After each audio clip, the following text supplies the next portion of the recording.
నందమూరి బాలకృష్ణ గారికి కాలికి గాయమైంది. నిన్న షూటింగ్‌లో భాగంగా కింద జారి పడడం వల్ల ఆయన మోకాలికి గాయమైంది. వెంటనే హాస్పిటల్‌కి తీసుకెళ్లారు. అక్కడ చికిత్స కూడా జరుగుతూ ఉంది. అయితే ఇప్పుడు సీబీఎన్ గారు, డిప్యూటీ సీఎం పవన్ కళ్యాణ్ గారు ఇద్దరు కూడా బాలకృష్ణ గారిని పరామర్శించడం జరిగింది. అయితే సీబీఎన్ గారు ఫోన్‌లో మాట్లాడడం జరిగిందన్నమాట బాలకృష్ణ గారితోని. ఏ విధంగా ఉంది, ఏంటి అని చెప్పేసి, అండ్ వైద్యులు ఏం చెప్పారు, ఎప్పుడు కోలుకుంటారు అని చెప్పేసి ఆయన ఫోన్‌లో కంప్లీట్‌గా డీటెయిల్స్ అన్నీ కూడా తెలుసుకొని ఆయన గురించి మాట్లాడడం అన్నీ కూడా చేయడం జరిగింది.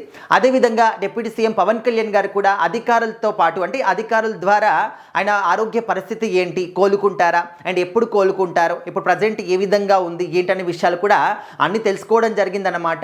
సో మొత్తానికైతే వీళ్ళందరూ కూడా వాళ్ళ యొక్క ఐక్యమత్యం ఏంటి అనేది ఎప్పటికప్పుడు నిరూపిస్తూనే ఉంటారు.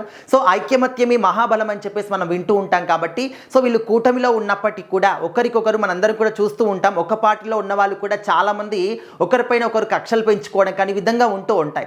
సో ఇక్కడ వీళ్ళు ఆ విధంగా కాకుండా కలిసికట్టుగా పనిచేస్తూ రాష్ట్రాన్ని ఏ విధంగా అభివృద్ధి చేయాలి అని చెప్పేసి ఒకరి ఆలోచనలు ఒకరు పంచుకుంటూ ఆ ఒక ఆలోచనలు ఏ విధంగా ఇంప్లిమెంట్ చేయాలి, ప్రజలు దానికి ఆనందిస్తారా లేదా లేకపోతే ఇబ్బంది పడతారా, ఈ విధంగా అన్నీ కూడా కలిసికట్టుగా చర్యలు తీసుకుంటూ ఉన్నారనమాట. మొత్తానికైతే గాడి తప్పినటువంటి ఆంధ్రప్రదేశ్ రాష్ట్రాన్ని ఒక గాడిలోకి తీసుకురావడానికి సహాయ శక్తులా కూడా కూటమి ప్రభుత్వం అయితే ప్రయత్నాలు చేస్తూనే ఉందన్నమాట. అదే బాలకృష్ణ గారు గోపీచంద్ మల్లేని దర్శకత్వంలో ఎన్బీకే 111 అని చెప్పేసి వర్కింగ్ టైటిల్తో సినిమా తీస్తూ ఉన్నారు. అయితే కాకినాడ పోర్ట్లో కొన్ని యాక్షన్ సీన్స్ తీస్తూ ఉన్నారన్నమాట నిన్న. సో సడన్గా ఉన్నటువంటి బాలకృష్ణ గారు కింద పడిపోవడము, ఆయన గాయం అవ్వడము, సో వెంటనే షూటింగ్ అంతా కూడా ఆపేసి తొందరలో అంటే దగ్గరలో ఉన్నటువంటి ఒక హాస్పిటల్ కూడా తీసుకెళ్లారు. సో అక్కడ వాళ్ళు చిన్న మైనర్ ఒక సర్జరీ చేయాలి, వెంటనే కోలుకుంటారని చెప్పేసి కూడా చెప్పడం జరిగిందన్నమాట.